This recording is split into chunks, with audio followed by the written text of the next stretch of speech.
Selamat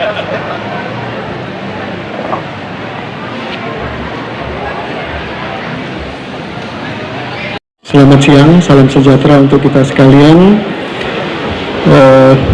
Yang saya hormati, Bandren beserta istri, ya, kemudian abang saya yang tercinta, Irjen Pol Purnawirawan Mukhlis beserta ibu.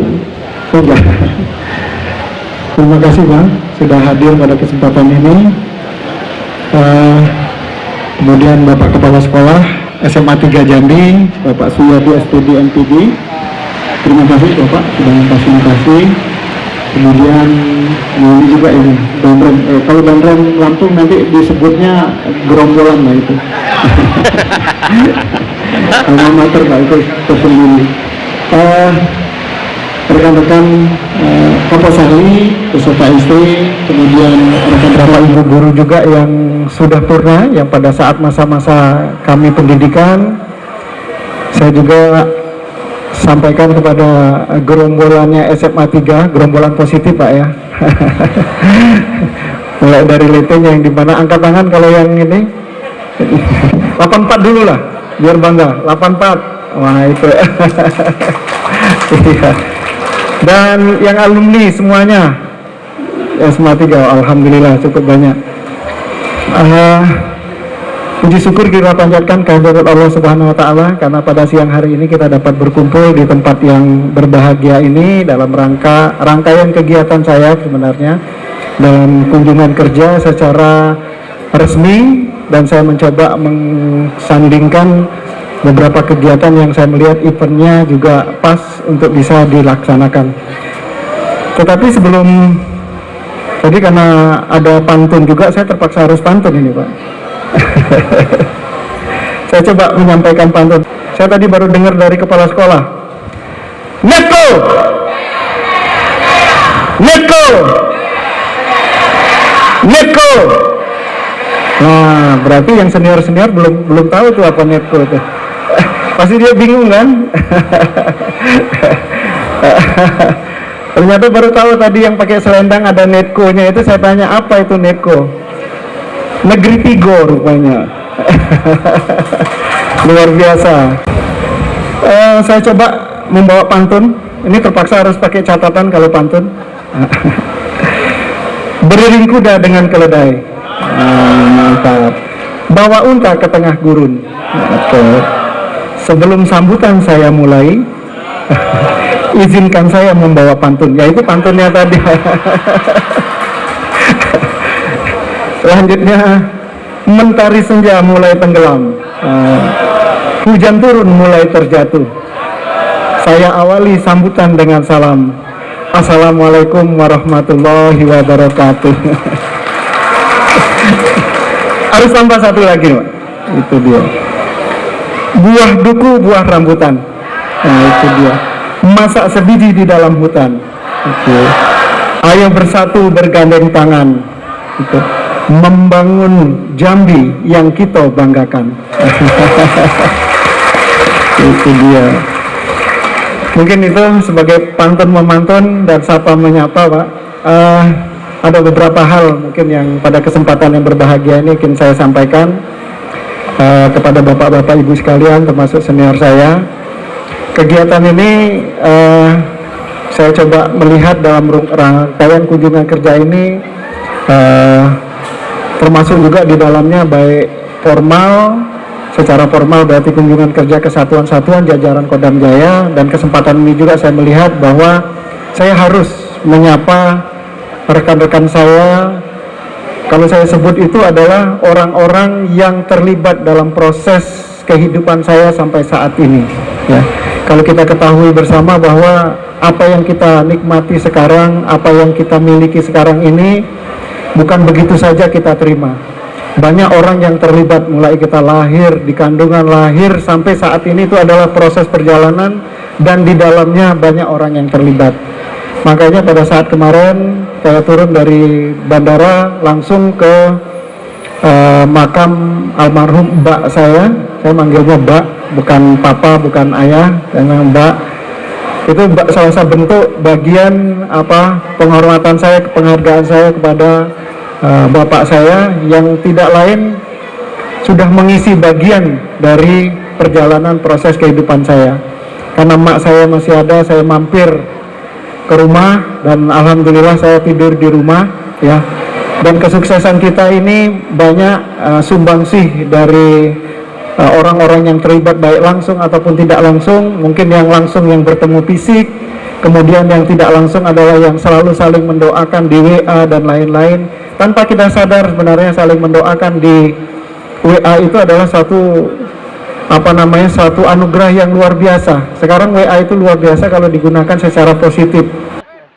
Dan perlu diketahui, posisi jabatan yang kita raih itu bukan kesuksesan, karena kesuksesan itu bukan tujuan, kesuksesan itu proses. Ya belum tentu jadi pangdam itu satu kesuksesan. Seperti mungkin, mohon izin Bang, kalau salah boleh dibantah secara teori, nggak apa-apa. Sebagai contoh, Bang Muhlis pernah jadi Kapolda, itu bukan kesuksesan, tapi itu bukan kesuksesan sebagai tujuan, tapi itu adalah proses kehidupan kita. Karena sukses itu bukan satu tujuan dalam proses, karena kita tahu apa yang ke depan. Dan kita ketahui bahwa setiap orang, kalau orang bahasa Jambinya ngomong, everybody have their own pace and their own time. Jadi setiap orang itu memiliki jalannya sendiri dan waktunya sendiri. Kadang-kala dia gagal di dalam umur tertentu, dia mendapat sesuatu setelah beberapa tahun. Bahkan menjelang kematian 3 tahun, 2 tahun sebelum kematian, dia mendapatkan ibadah yang luar biasa, dekat sama Allah, kemudian secara materi dia sudah mantap. Nah inilah. Jadi bukan tujuan kesuksesan itu.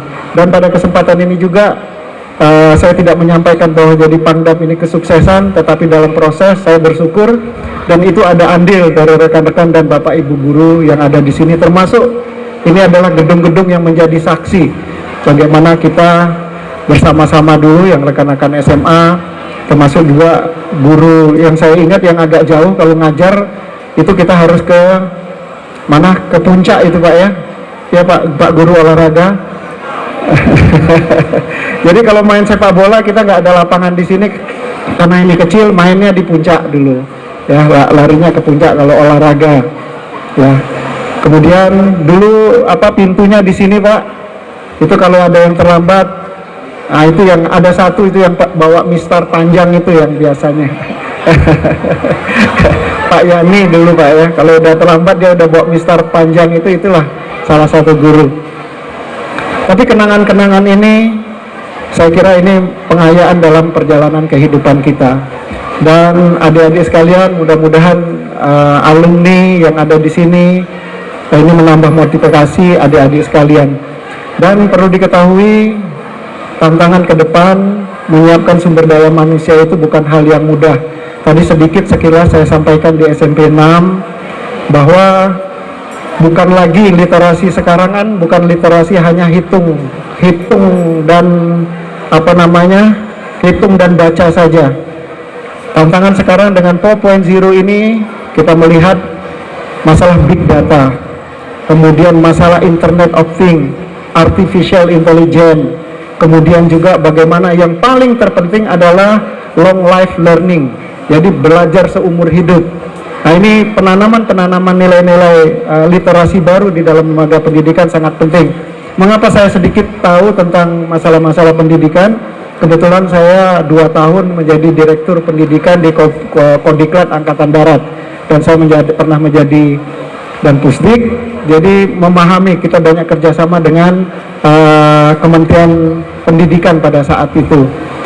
Dan tantangan ke depan juga tadi sudah saya sampaikan di SMP 6 bahwa dengan melihat literasi baru dalam pendidikan ini, kompetensi sumber daya manusia di 4.0 ini harus memiliki 4 kriteria kalau tidak salah Pak. Itu secara universal dan sudah ditetapkan secara nasional. Yang pertama harus memiliki critical thinking. Mudah-mudahan adik-adik mendengarkan ini. Jadi berbeda murid-murid zaman dulu. Kalau kita dulu protes pasti akan dimarahi ya. Kalau sekarang tidak bisa, harus memiliki kemampuan critical thinking, berpikir kritis. Dia dinamis anak-anak sekarang ya, memberi kesempatan yang selebar-lebarnya mereka untuk berkreativitas. Yang kedua, kompetensi yang dibutuhkan untuk 4.0 ini adalah harus memiliki creative and innovation, harus kreatif dan inovasi, ya. Sedikit kalau saya membalas, kalau sudah bicara tadi membahas masalah critical thinking dan creative innovation, ini hubungannya sedikit saya mengambil, kadang di Jawa, di Indonesia banyak sih Pak filosofi pengembangan pengembangan kepribadian, pengembangan talenta itu banyak. Tapi saya ada satu, ini filosofi dari Jepang yang sangat bagus juga, yang dikatakan Ikigai itu Pak. Ikigai adalah satu proses filosofi pengembangan karakter dan pengembangan kompetensi ke depan. Mereka menyebutkan kalau kita bunuh critical thinking dengan creative innovation, maka tahap pertama di dalam Ikigai, filosofinya Jepang ini akan hilang anak-anak. Mereka akan tumbuh dengan hanya menggunakan otak kiri. Tadi saya lihat senang sekali ada kreativitas seni dan lain-lain itu untuk membangkitkan otak kanan. Apa yang dikatakan filosofi pertama dari Ikigai ini? Itu yang dikatakan dengan fashion, Pak. Jadi anak-anak dari sekarang itu harus sudah menemukan fashionnya. Apa yang dikatakan passion di tahap pertama? Fashion itu adalah I like to do that dan I love it. Saya suka mengerjakan itu dan saya mencintai pekerjaan itu. Itulah fashion namanya. Jadi anak-anak harus untuk menemukan apa yang kita cintai dan kita bisa mengerjakan dengan baik, itu harus memiliki suatu critical thinking, berpikir kritis dan memiliki kemampuan inovasi. Makanya anak-anak dari sekarang berpikir kritis, kreatif dan innovation, biarkan itu. Nah, itu kan kalau kita lihat dari Menteri Pendidikan juga sekarang sudah pendekatannya adalah entrepreneurship, bagaimana menanamkan jiwa entrepreneur di dalam masyarakat Indonesia, dan sudah dibuktikan negara-negara maju yang memiliki lebih banyak jiwa entrepreneurship-nya warga negaranya, maka negara tersebut akan lebih cepat maju karena mereka memiliki kemampuan kreatif innovation, kemudian berpikir kritis, ya. Nah, kalau saya gambarkan tadi, saya juga gambarkan mengapa passion itu yang pertama disebut passion. Sedikit saja, ini mohon maaf Bapak Ibu guru yang sudah dulu ngajari saya, bukan ngajarin ini sebagai tambahan ini yang sudah pernah dapat Pak, dulu yang Bapak Ibu guru kasihkan ke saya.